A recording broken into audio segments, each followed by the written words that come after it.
Na mwambieni Gideon Moi awache upuzi. Huyo mtu awache upuzi. And we'll be discussing. But I can more, at the end we'll be together. Can more not for the sake of debatable as.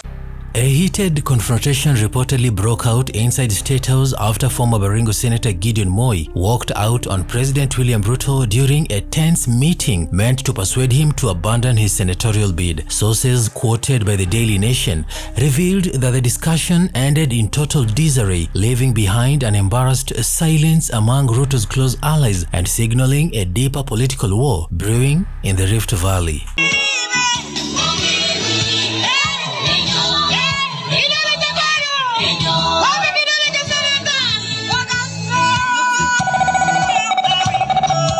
The Baringo senatorial by-election set for next month has become more than a local race. It's shaping into a test of political dominance between the president and the son of Kenya's late former president Daniel Arap Moi. For Ruto, the seat carries heavy symbolic weight. It's about stamping his control in a county long seen as a KANU stronghold. For Gideon Moi, it's about political survival and reclaiming the Moi legacy that has been fading under Ruto's aggressive rise. Nisikizeni vizuri.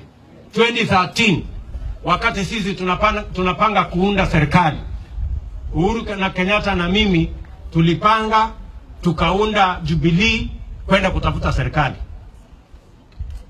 Wale wengine wakitendawili wakapanga tukashindana na wao. Watu wa KANU hapa wakapanga hawakujua hata wanaenda wapi. Mwisho hawakupata serikali, hawakupata upinzani.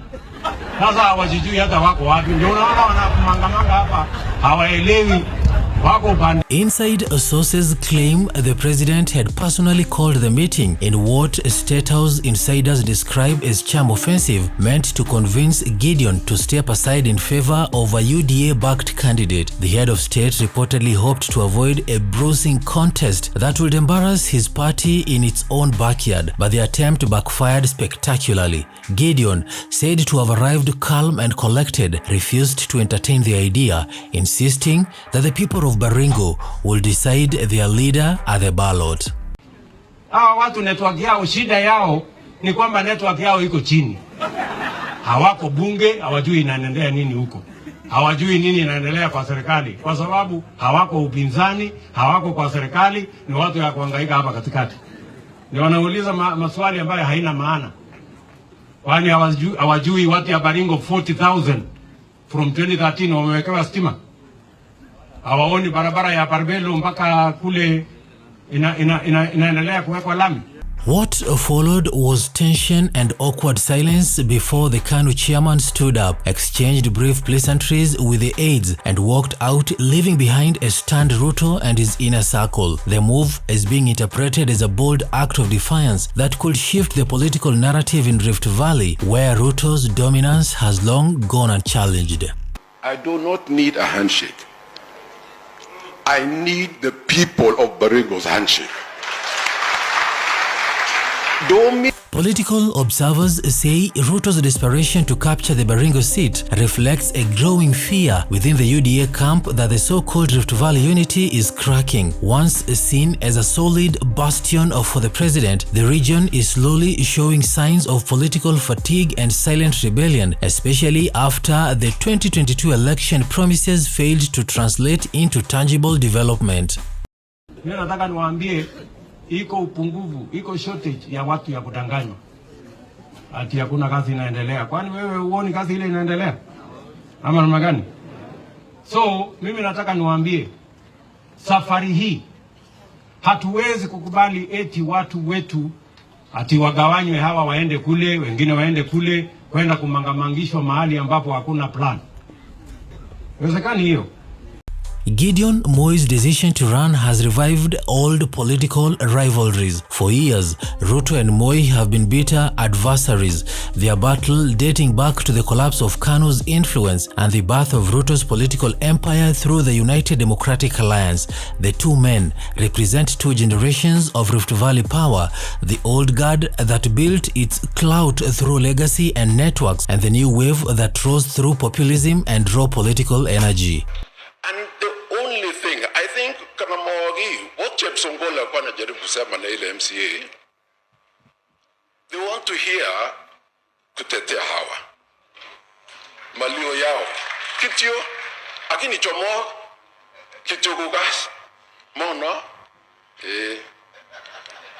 For President William Ruto, losing Baringo could be more than just losing a Senate seat. It could be a political humiliation. The president is already grappling with discontent across several counties, including Kericho and Nandi, where murmurs about unfulfilled promises and rising costs of living have made UDA's dominance shaky. A win for Gideon Moi, even under the weakened KANU brand, could symbolize a political comeback and a direct slap to the face of the establishment. Wameru hamjambo. Marafiki zetu ya mlima kubwa hamjambo.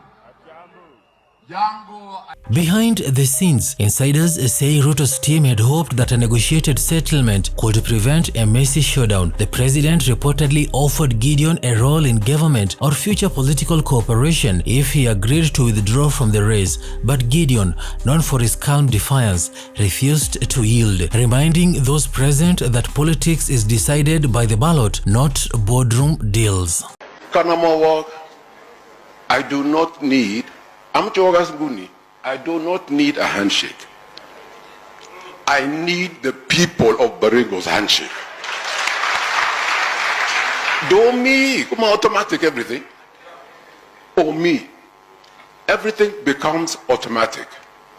The fallout has now set the stage for a high-stakes battle that could reshape alliances in the Rift Valley. Analysts believe Gideon Moi's re-entry into active politics could rally those sidelined by UDA's aggressive politics. Several former KANU loyalists and even disgruntled UDA members are said to be quietly backing his campaign, seeing him as the only figure capable of challenging RUTO'S perceived monopoly of the Rift Valley region. Sikizeni yale kiongozi wetu Uhuru Muigai atawaeleza, kwa sababu anataka vyema kwenyu na watoto wenu. Ninawasihi. What makes this even more uncomfortable for the president is that Baringo has a sentimental value. It's where the Moi family built its political dynasty and where many residents still hold deep loyalty to the former president's memory. RUTO'S decision to push hard for his own candidate has therefore been viewed by locals as an act of political arrogance, an outsider trying to impose leadership on a region that has already made up its mind.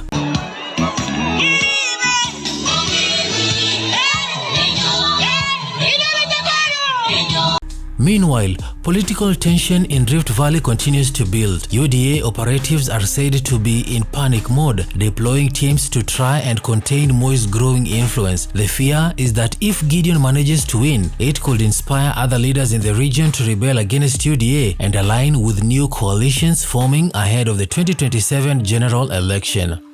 Mambo ilifanyika kwa Trump can happen to you. Kibagenge Bobby Kalenjin niko mstari ya mbele. Mimi nashughulika tu kwa kazi ya hawa. Na kazi ya hawa hata kwa huko Marakwet.